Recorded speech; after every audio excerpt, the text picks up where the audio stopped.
Even though I am a fine artist and illustrator, I always try to take time to work in my sketchbook. This is part 2 of me trying to fill my sketchbook up since it does take me so long to complete them, but it has been fun just kind of letting loose and having a good time with spreading paint and being sloppy and silly and just getting involved in little fun things. Yeah.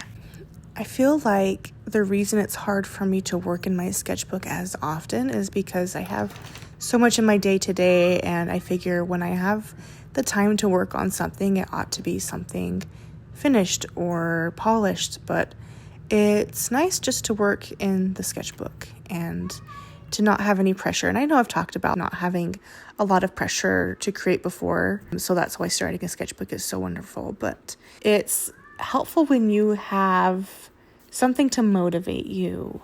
It was about 3 years ago that I participated in a challenge held by Laini Taylor, the incredible young adult book author. And what was nice about it was she encouraged you to create something once a week. I think it was weekly. And I think it was very loose. You know, you could work on whatever project you wanted, but it was encouraged to share it and talk about it, and kind of just, she built a community around being consistent in your creativity, and I loved that. And I've had difficulties in doing just simple art time for myself. So I'm trying to do that again while working on my sketchbook, just to work on it without any pressure and try to invite that perhaps relaxed approach to it, and I'm enjoying where it's taking me so far. So the duration of this Create Along challenge was to be at least a quarterly check-in, and we can end it at that point, or the big major goal was to continually do artwork for a whole year, and that was either every day or every week, but just have a consistent time that you would do it. I loved being part of that challenge, but I was creating such elaborate pages, and every day for at least a week, every day in a row, and each day was such an elaborate thing that I was working on that I quickly became burnt out. In my excitement to try this challenge, I didn't proceed slowly as I probably ought to have, and instead jumped right in and pressured myself to complete a lot of pages in my sketchbook. And as great as that was, I feel like it was more the quantity versus quantity problem. But instead of making a lot of simple pieces or 1 or 2 elaborate pieces, I made all of the elaborate pieces in a way where I was trying to do them quickly and bust out a lot. And it wasn't efficient. I was combining both of those things, and I do that often, instead of building that habit, I kind of just get exhausted very quickly. Like most challenges, such as Inktober, I do the same thing.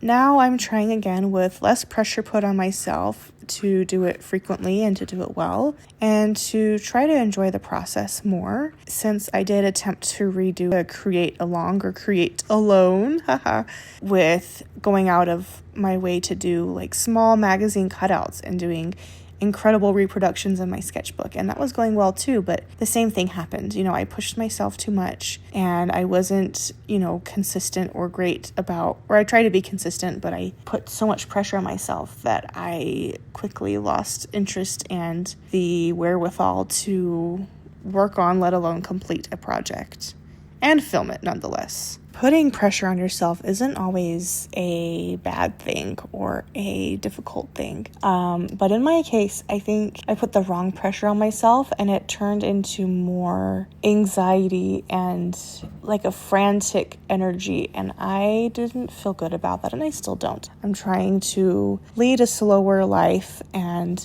that is difficult for someone who has so many projects and responsibilities and ideas, and I have a hard time prioritizing those things. And so trying to live slowly with all of these requirements and stressors, it's not really prudent to add more stressful pressure upon myself. And so I can pressure myself to gently build a habit of drawing every day, whether it's just a little doodle in my bedside journal or something, or a full-blown study of a person or an animal or whatever it might be. And I think that's really good for me, but that's just the type of person I am. I feel like other people might excel with more pressure and timelines and deadlines put upon themselves because they push through. But I would advise you, if that is your approach, to perhaps focus on being mindful to break up your time so that you don't wind up burning yourself out, because that can take a long time to recover from, and I'm starting to discover that for myself at the moment as well.